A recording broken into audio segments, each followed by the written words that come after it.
नमस्कार, इस खास बुलेटिन में आपका स्वागत है। मैं हूं Ruchi Sharma. US securities and exchange commission द्वारा फाइल्ड लॉ सूट में रिपल की पार्शियल विक्ट्री का जश्न मनाते हुए वर्चुअल डिजिटल एसेट में बढ़ोतरी देखी गई। गुरुवार को डिस्ट्रिक्ट जज ने एक्सचेंजेस पर अपने XRP टोकन की सेल पर फैसला सुनाया और एल्गोरिथम के माध्यम से इन्वेस्टमेंट कॉन्ट्रैक्ट्स को कॉन्स्टिट्यूट नहीं किया। इस निर्णय ने बिटकॉइन और अन्य प्रमुख डिजिटल एसेट को काफी ऊंचा कर दिया। ये वर्चुअल करेंसीज के लिए एक परफेक्ट कैटलिस्ट साबित हुआ, जो अन्यथा इन्फ्लेशन द्वारा प्रदान किया जाना चाहिए था। मार्केट कैपिटलाइजेशन के हिसाब से सबसे बड़ी क्रिप्टो करेंसी बिटकॉइन हाल ही में 3.51% की बढ़त के साथ $31,449.20 पर ट्रेड कर रही थी। ट्रेडिशनल मार्केट की समाप्ति के करीब बिटकॉइन $31,700 पर पहुंच गया, जो एक साल से अधिक का उच्चतम स्तर है। दूसरी सबसे बड़ी क्रिप्टो करेंसी इथीरियम ने $2,000 का आंकड़ा पार कर लिया। इथीरियम 7.08% की बढ़त के साथ $2,006.28 पर ट्रेड करती दिखाई दी। XRP एक समय 96% बढ़कर 93.6 सेंट्स पर पहुंच गया, जो मार्च 2022 के बाद इसका उच्चतम स्तर है। ये हाल ही में 74 सेंट्स पर ट्रेड कर रहा था, जो अभी भी 73% से अधिक है। XRP लेजर की नेटिव क्रिप्टो करेंसी है, एक ओपन सोर्स पब्लिक ब्लॉकचेन जिसे फास्टर चीपर पेमेंट्स के लिए डिजाइन किया गया है। अन्य टोकन या स्मार्ट कॉन्ट्रैक्ट जैसे सोलाना का SOL, कार्डानो का ADA, Polygon Matic broader market के साथ तेजी से बढ़े हैं।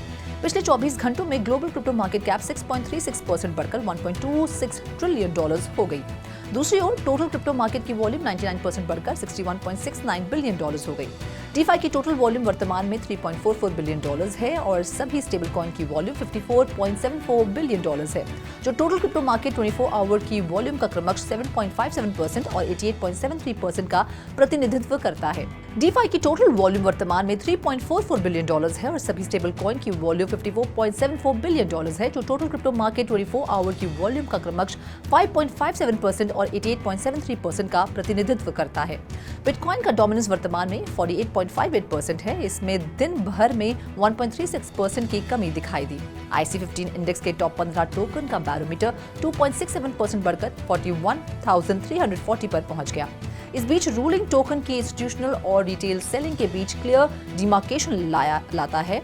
एक्सपर्ट्स ने कहा कि ये क्रिप्टो एक्सचेंजेस और इन्वेस्टर्स के लिए कॉइनबेस और बाइनेंस मुकदमों में SEC द्वारा पहचाने गए टोकन की एक वाइड रेंज के संबंध में बहुत अच्छी खबर है। ये निर्णय फिलहाल डिजिटल टोकन जारी करने पर स्पष्टता प्रदान करता है, जो एजेंसी की जांच के दायरे में था। विप्रो ने अगले 3 सालों में आर्टिफिशियल इंटेलिजेंस कैपेबिलिटीज में $1 बिलियन से अधिक इन्वेस्ट करने के इरादे की घोषणा की। इस समाचार के साथ कंपनी ने इसे डेवलपिंग टेक्नोलॉजी के वादे को कैपिटलाइज करने के उद्देश्य से एक नई स्ट्रैटेजी का अनावरण किया है। एक प्रेस रिलीज के अनुसार विप्रो की $1 बिलियन की इन्वेस्टमेंट कई कैटेगरीज में फैली है। इसमें उसने R&D एक्टिविटीज और प्लेटफॉर्म्स को बढ़ाना, फुल स्ट्राइड क्लाउड में सुधार करना और एडिशनल वैल्यू क्रिएट करने के लिए AI को लागू करने में क्लाइंट्स की सहायता के लिए कंसल्टेंसी स्किल्स बढ़ाना शामिल है। विप्रो की AI 360 स्ट्रैटेजी उनके 30,000 डेटा एनालिटिक्स और AI स्पेशलिस्ट के नॉलेज को विप्रो की 4 ग्लोबल बिजनेस लाइन के टेक्नोलॉजिकल और कंसल्टिंग इकोसिस्टम के साथ जोड़ने का प्रयास करती है। ये कोलैबोरेटिव एफर्ट इनोवेशन को बढ़ावा देने और कंपनी के भीतर AI की क्षमता को अधिकतम करने के लिए डिजाइन किया गया है। KPMG और माइक्रोसॉफ्ट ने अपनी ग्लोबल पार्टनरशिप के एक महत्वपूर्ण विस्तार की घोषणा की है, जो कई बिजनेस क्रिटिकल एरियाज जैसे वर्कफोर्स मॉडर्नाइजेशन, सेफ और सिक्योर डेवलपमेंट और क्लाइंट्स, इंडस्ट्री और सोसाइटी के लिए आर्टिफिशियल इंटेलिजेंस के सॉल्यूशन उपयोग में प्रोफेशनल सर्विसेज को नया आकार देगा। 2 ग्लोबल ऑर्गेनाइजेशन के इंडस्ट्री लीडिंग रिलेशनशिप में अगले 5 वर्षों में माइक्रोसॉफ्ट क्लाउड और AI सर्विसेज में multi billion dollar KPMG commitment शामिल है, जो KPMG को $12 बिलियन से अधिक के पोटेंशियल इंक्रीमेंटल ग्रोथ अपॉर्चुनिटी को उजागर करने में मदद करेगी। माइक्रोसॉफ्ट के साथ KPMG के क्लाइंट एंगेजमेंट्स और एम्प्लॉय एक्सपीरियंस में सुधार होगा। माइक्रोसॉफ्ट क्लाउड और Azure ओपन AI सर्विस के साथ 265,000 KPMG एम्प्लॉयज क्रिएटिविटी को सामने ला सकते हैं, तेजी से एनालाइज कर सकते हैं और स्ट्रेटेजिक एडवाइस दे सकते हैं, जिससे क्लाइंट्स को AI चैलेंजेस से निपटने और भविष्य में सफल होने में मदद मिलेगी। अल्फाबेट ने गुरुवार को घोषणा की कि उसका artificial intelligence chatbot Bard Europe और ब्राजील में अवेलेबल होगा, जो फरवरी में लॉन्च होने के बाद से प्रोडक्ट की सबसे बड़ी ग्रोथ को चिन्हित करता है और इसे माइक्रोसॉफ्ट समर्थित कंपटीशन ChatGPT के खिलाफ खड़ा करता है। बार्ड और ChatGPT AI powered human sounding programs हैं जो यूजर्स के साथ जुड़ने और संकेतों को जवाब देने के लिए जनरेटिव AI का उपयोग करते हैं। एडवर्टाइजिंग एंड क्लाउड रेवेन्यू को बढ़ावा देने के लिए कंपनियां AI में बिलियंस इन्वेस्ट कर रही हैं। इलॉन मस्क ने पूर्व गूगल, माइक्रोसॉफ्ट और OpenAI इंजीनियर्स के साथ एक स्टार्टअप xAI लॉन्च किया है। गूगल ने बार्ड की ग्लोबल फीचर्स का विस्तार किया है जिससे users Arabic, Chinese, German, Hindi और स्पेनिश सहित 40 से अधिक भाषाओं में कोलैबोरेट कर सकते हैं। यूजर्स अब बार्ड के टोन और स्टाइल को अनुकूलित कर सकते हैं, बातचीत को पिन या नाम बदल सकते हैं, कोड एक्सपोर्ट कर सकते हैं और संकेतों में इमेजेस का उपयोग कर सकते हैं। मार्केट में ट्रांसपेरेंसी को बढ़ावा देने के लिए साउथ कोरिया के main financial watchdog the financial service commission ने 2024 से शुरू होने वाले अपने फाइनेंशियल स्टेटमेंट में विशेष क्रिप्टो डिस्क्लोजर्स करने के लिए क्रिप्टो करेंसी जारी करने वाले या रखने वाले क्रिप्टो एंटरप्राइजेस के लिए इसे आवश्यक बना दिया है। एक कानून के तहत क्रिप्टो कंपनियों को वर्चुअल करेंसी सेल्स की क्वांटिटी, प्रॉपर्टीज, ऑपरेशनल मेथड्स और अकाउंटिंग प्रैक्टिसेस के साथ साथ उनके कॉइन्स की अर्निंग्स, वॉल्यूम और मार्केट वैल्यू के बारे में जानकारी प्रदान करने की आवश्यकता होगी। FSC ने virtual asset users protection act के एनैक्टमेंट के बाद 30 जून को प्रस्तावित गाइडलाइंस पर अपने निर्णय की घोषणा की, जिसमें कहा गया कि उपायों का लक्ष्य अकाउंटिंग ट्रांसपेरेंसी को बढ़ावा देना है। नाम्बिया की नेशनल असेंबली ने बिटकॉइन और डिजिटल एसेट को नियंत्रित करने के लिए कानून बनाया है, जिसकी वजह से ऐसा करने वाले ये सबसे हालिया अफ्रीकन नेशन है। नाम्बिया की पार्लियामेंट के लोअर हाउस ने 22 जून को वर्चुअल एसेट्स, क्रिप्टो करेंसीज और VASPs पर कानून बनाया। कानून का उद्देश्य VASPs को लाइसेंस देने और रेगुलेट करने के लिए एक सिस्टम बनाना है। इसका उद्देश्य ऐसे सर्विस प्रोवाइडर्स की ऑपरेशंस की निगरानी के लिए एक रेगुलेटरी एजेंसी स्थापित करना भी है। प्राइमरी गोल्स कंज्यूमर्स की सुरक्षा करना, मार्केट अब्यूज को रोकना और डिजिटल एसेट मार्केट में होने वाली मनी लॉन्ड्रिंग, टेररिस्ट फंडिंग और प्रोलिफरेशन जैसी इलीगल एक्टिविटीज की संभावना को कम करना है। ये एक्ट इन फंडामेंटल गोल्स की वजह से उत्पन्न होने वाले इंसिडेंटल इश्यूज को भी एड्रेस करता है। लोकल प्रेस में बताया गया कि कानून प्रभावी होने से पहले पब्लिकेशन की प्रतीक्षा कर रहा है। हाल ही में हुए CNBC टेलीविजन इंटरव्यू में pro crypto US senator Cynthia Lumix ने एक रेगुलेटरी फ्रेमवर्क की महत्वपूर्ण आवश्यकता पर जोर दिया, जो कंज्यूमर प्रोटेक्शन को पहले रखते हुए US इकोनॉमी में क्रिप्टो करेंसी को एकीकृत करता है।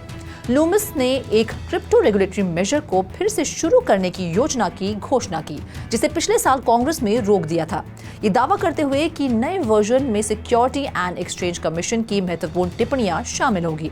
लूमिस ने कमोडिटी फ्यूचर्स ट्रेडिंग कमीशन के साथ रजिस्टर होने वाले एक्सचेंजेस के महत्व और क्रिप्टो इकोसिस्टम की स्टेबिलिटी सुनिश्चित करने के लिए अवैध फंडिंग को एड्रेस करने पर जोर दिया। विशेष रूप से प्रपोज्ड बिल का उद्देश्य प्रपोज्ड बिल स्थापित करना, क्रिप्टो करेंसी का समर्थन करने वाली एसेट्स और रिजर्व्स को सुरक्षित करना और आगे कंज्यूमर प्रोटेक्शन सेफगार्ड्स को लागू करना है। डिजिटेक्स के फाउंडर एडम टॉड को एक फेडरल कोर्ट ने इलीगल प्लेटफॉर्म ऑपरेशंस और इसके नेटिव टोकन DGTX में हेरफेर के आरोपों को हल करने के लिए लगभग $16 मिलियन का भुगतान करने का आदेश दिया है। US commodity futures trading commission ने पाया कि टॉड ने फ्लोरिडा में डिजिटेक्स फ्यूचर्स एक्सचेंज चलाते समय कई कमोडिटी कानूनों का उल्लंघन किया। जज ने उसे CFTC रेगुलेटेड मार्केट्स में ट्रेड करने से प्रतिबंधित करने का आदेश दिया और $12 मिलियन का जुर्माना और $4 मिलियन का भुगतान करने का आदेश दिया। ये स्पष्ट नहीं है कि टॉड या कंपनी के पास कस्टमर्स को भुगतान करने के लिए रिसोर्सेज होंगे या नहीं। CFTC ने US कस्टमर्स को अवैध रूप से फ्यूचर्स कॉन्ट्रैक्ट्स की पेशकश करने के लिए एक इंडिविजुअल और डिजिटल एसेट एक्सचेंज के खिलाफ कार्रवाई का आदेश दिया है। कोर्ट ने पाया कि टॉड ने कंप्यूटराइज्ड बॉट का उपयोग करके टोकन की कीमत को कथित तौर पर पंप करके डिजिटेक्स के नेटिव यूटिलिटी टोकन DGTX में हेरफेर करने का प्रयास किया था। डिजिटेक्स गेम्स के डेवलपर टॉड ने दावा किया कि कंपनी एक सैचुरेटेड मार्केट में प्रतिस्पर्धा करने में विफल रही है और US कस्टमर्स को बाहर रखने की कोशिश की। टॉड ने कंपनी को डिजिटेक्स गेम्स के रूप में रीब्रांड किया है, जो DGTX टोकन का उपयोग करने वाला एक डिसेंट्रलाइज्ड बेटिंग और ट्रेडिंग प्लेटफॉर्म है। प्लेटफॉर्म पूरी तरह से ऑन चेन होगा, इसका ऑपरेशन पर CFTC का कोई अधिकार क्षेत्र नहीं होगा। थाईलैंड के सबसे बड़े डिजिटल एसेट एक्सचेंज बिटकब ऑनलाइन की मूल कंपनी बिटकप कैपिटल ग्रुप ने बुधवार को एक बयान में घोषणा की कि उसने इकोनॉमिक चैलेंजेस के बीच खर्चों में कटौती करने के लिए अपने लगभग 5.5% एम्प्लॉयज को बर्खास्त कर दिया और एम्प्लॉय बेनिफिट्स कम कर दिए हैं। बयान के अनुसार बिटकप ऑनलाइन में भी लगभग 2% एम्प्लॉयज की छटनी हुई है। बैंकॉक बेस्ड बिजनेस ने लोकल मीडिया में उन आरोपों को खारिज कर दिया और उसने जून के अंत में अपने आधे एम्प्लॉयज को बर्खास्त कर दिया था। बिटकप ने बिना डिटेल्स बताए ये भी स्पष्ट किया कि सिर्फ एक एम्प्लॉय पर्क छीन लिया गया है। इसमें कहा गया है कि करंट इकोनॉमिक डाउनटर्न ने कंपनी को कॉस्ट मैनेजमेंट गाइडलाइंस लागू करने के लिए प्रेरित किया है। हांगकांग की नई virtual asset service providers regime की शुरुआत के बाद कई कॉर्पोरेशंस ने इसकी क्षमता को कैपिटलाइज करने के लिए लोकल मार्केट में प्रवेश करने का फैसला किया है। OKX उसमें से एक था जिसने चाइना के स्पेशल एडमिनिस्ट्रेटिव एरिया में यूजर्स को टारगेट करते हुए एक मोबाइल ऐप लॉन्च किया था। एक महीने पहले अपने बेहतर ऐप का अनावरण करने के बाद से क्रिप्टो एक्सचेंज ने 10,000 से अधिक नए हांगकांग यूजर रजिस्ट्रेशन की घोषणा की है। OKX ने हांगकांग के VASP रेजिम के तहत अपने लाइसेंस एप्लीकेशन की तैयारी में टैलेंट एक्विजिशन और इंफ्रास्ट्रक्चर में इन्वेस्ट करने में पिछले 18 महीने बिताए हैं। नए कस्टमर्स की ये महत्वपूर्ण भीड़ दर्शाती है कि रिटेल क्रिप्टो करेंसी इंडस्ट्री में भारी संभावनाएं हैं, जिसे फेवरेबल लेजिस्लेटिव चेंजेस द्वारा खोला गया है।